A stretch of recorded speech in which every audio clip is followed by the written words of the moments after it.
Great. So thanks again for sitting in through the video. And now we will get to answering a few of your questions. So first one is the intent that head contact will take effect in other aspects of the game as well. For example, ruck, open field, neck rolls, etc. The quick and dirty answer is absolutely.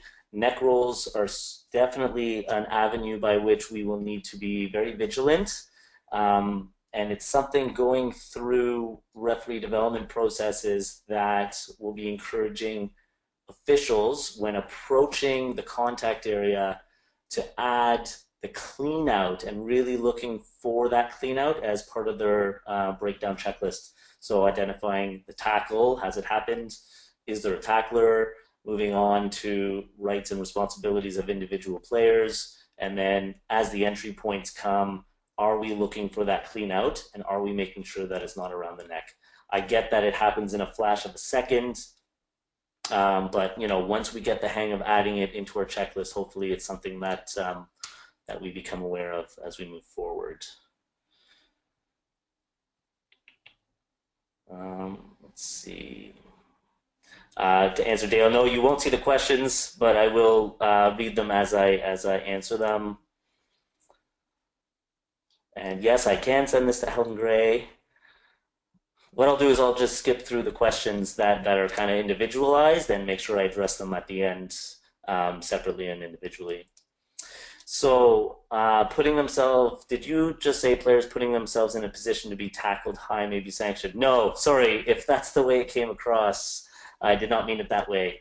The intent is to say that individuals who commit tackles that start higher on the chest or shoulders and end up sliding up, end up putting themselves at risk to be sanctioned. So not the ball carrier.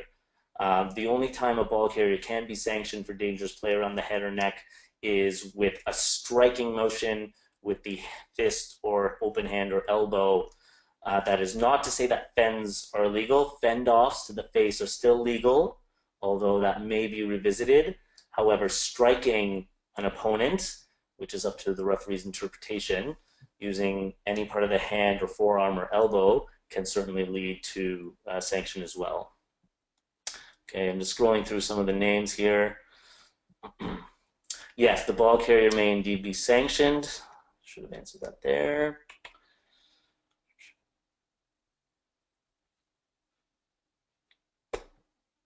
So is there some leeway for the second tackler with the game being so fast? It's a great question.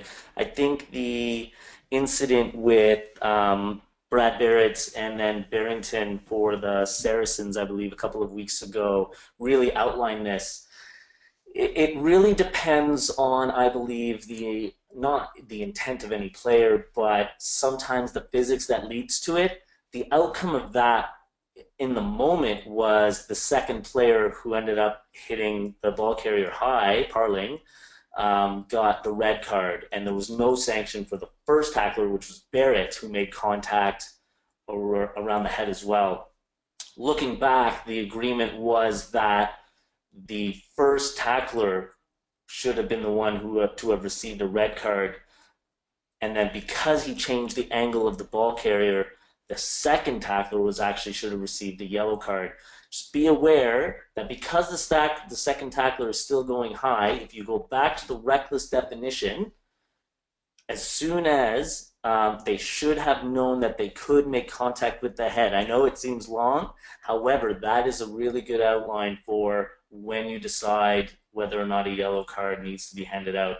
So you can have tackle situations, in that double tackle situation especially, where two cards might come out and they might both be the same color or different colors. It really just depends on what you see in that moment. So in choke tackles, is any clash of heads to be sanctioned? Listen, we all get what the choke tackle is there to try and do, obviously, to create the turnover. I think it's important for us to remember that we need to keep the situation in front of us at hand as the primary source for where we make decisions.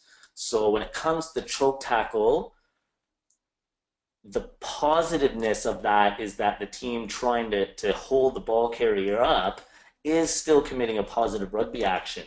The clash of heads can be purely incidental and might just need to be taken into account as a rugby play.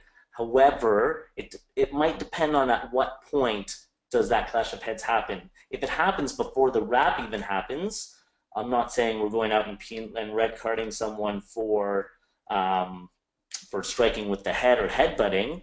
But what I am saying is maybe it's a penalty offense to warn the player that, sure, the arm didn't come up and the arm is not the point that made first contact with the head. However, they are putting themselves at risk by going high to start with. Remember that. And a penalty there might be appropriate to get them to realize that if they're going to do it, they need to execute it very well and they need to do it safely.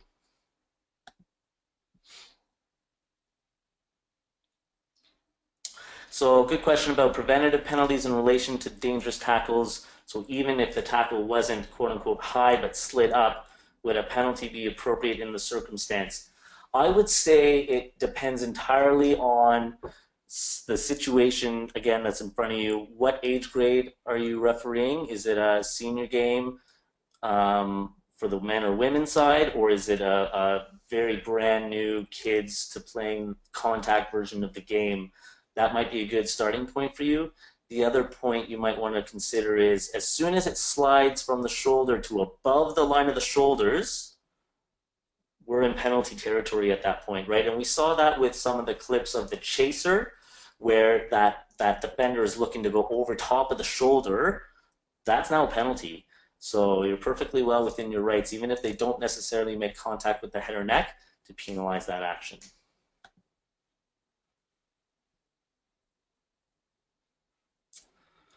Just trying to follow through. Will the rules be implemented stricter at the junior level? There is talk about that. The focus at the moment is to ensure that there's at least the same criteria being applied across the board. So I think that's our starting point. We're making sure that at every level we have these guidelines that are there to help us. Whether or not a yellow card might be more beneficial quicker, even though it might not have touched the reckless threshold, is again up to you as a referee, depending on whether or not you feel it will benefit yourself in the game, right? So what I'm not going to do here is say that one answer is going to fit all scenarios, or that every scenario has an answer, right? What we do want to do is take every scenario and say, listen, this worked here, but only because the situation allowed for it. Really take into account what is happening in front of you, and prior to the game, what level of game are we dealing with here, and what is the likelihood that this could be an issue. So, good question about the first clip with Lee Halfpenny getting tackled by the Argentinian, saying maybe it was more than just a yellow card, depending on the clip. Those first three clips were provided by World Rugby as their threshold for what is a penalty, yellow card, red card. What I would do is, again, go back to what are you refereeing on the day, and when we look at that threshold between a reckless and accidental tackle, you again go back to starting high. If you think it's a yellow card to start with, and if I can talk my way down to a penalty, and if that's appropriate for the situation at hand, fantastic. If you can't talk yourself out of that with the time you have, it's probably best to go with the yellow card at that point. So yes, at the moment there is no discrepancy from a Rugby Canada perspective in terms of fending off to the face for junior level or senior level. However, depending on the jurisdiction you are refereeing, there might be those restrictions in place or alterations to the regulations that they're playing with. So keep that in mind. You might be given different direction from whoever's appointing you to high school games, for instance, that there is to be no contact to the face by the ball carrier at all. So be very aware of that. And good question about ball carriers falling or slipping into tackles that would have otherwise been a good tackle. I think, again, it really depends on the situation. There was a good instance of Francois Stein getting red carded 2 weeks ago in a European Championship Cup game, where his argument to the referee at the time was just that the ball carrier, Johnny Sexton, at the time slipped, and that it affected how he was going into the tackle.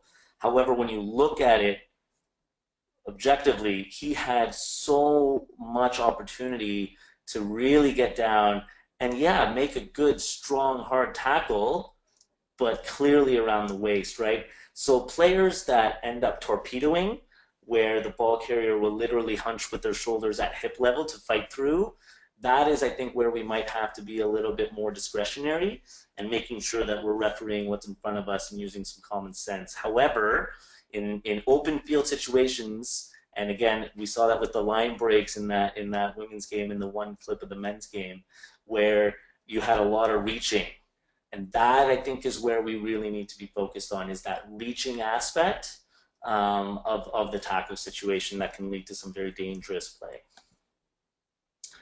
So what I'm going to do is I will keep going for the next 5 minutes or so, and I'm going to try and go through some of the questions that I have not already answered. It might be a little bit tough, but again, don't feel like you need to stay. I'm hoping to get everything answered, but we'll give it another few minutes or so. I think there's only about 4 or 5 left anyways. So what about this situation? The tackler comes one hand to the chest, second hand to the neck, brings ball carrier to the ground. Do we still have a penalty kick or a yellow card call here?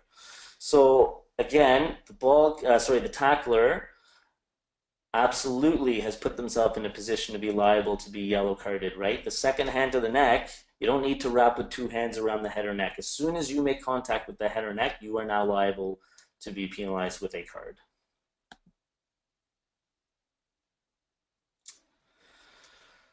So the over-the-shoulder tackles, are those covered on the new law directive? What would be an appropriate sanction? I think we did cover that, right? So yes, the over-the-shoulder question would certainly be a penalty at this point. So why would the laws be applied differently at different levels? So remember, the laws haven't changed, and I don't think that they are being applied differently at different levels.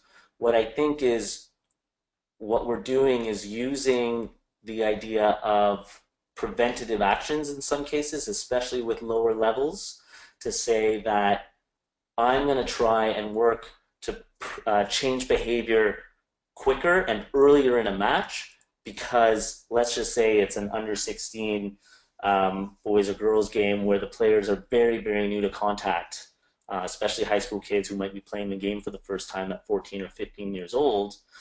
Their tackle technique will not be potentially as good as some might be who have been a lot more experienced playing the game. So I think the notion that my way of managing it might not be to say yellow or red card right away, but after the first penalty, I'm probably in a heightened sense of awareness, and I should be in a heightened sense of awareness, because my pregame planning would have told me this might be an area of concern today. We're also in an era now where within the game of rugby, it is a primary concern about how much contact to the head is acceptable, not acceptable, and the quick and dirty answer is we really shouldn't be accepting any of it at this point, right? So especially when, again, you look at the reckless threshold of should have known, it's tough for players who are very new to the game to should have known.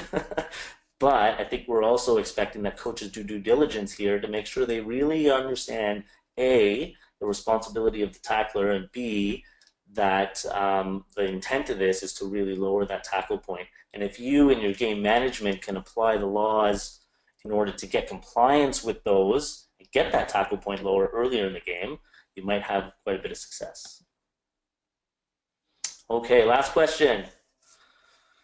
Sorry, they said PK, but it looked like a yellow card. Right, so again, going back to that first clip with Lee Halfpenny where they said it was a penalty kick and it looks like it could be a yellow card. Agreed.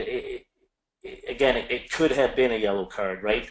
So when you go back to, did it start on the shoulder? Yes. So there it kind of falls into the accidental category. However, as the tackler proceeds to continue through the tackle and makes contact with the head and neck area of the ball carrier, could you then justify handing out a yellow card? Absolutely. World Rugby's threshold is what they've sent me, and that was the clip that they outlined as a penalty kick only. However, again, you get one opportunity to look at these at the community level. If that one opportunity, you cannot talk yourself out of a yellow card, then by all means, a yellow card is acceptable. Okay. I hope I've answered all the questions. I think I did all right. What I will do is, again, post this recording online in conjunction with the actual webinar video. And once that is done, I hope to hear some feedback. Please do email me any feedback that you do have, as including any trouble issues. Apparently people who called in couldn't hear the video, so I want to try and address that issue for tomorrow, see how it goes. Otherwise, I look forward to hearing and seeing you guys in 2017. Thanks again.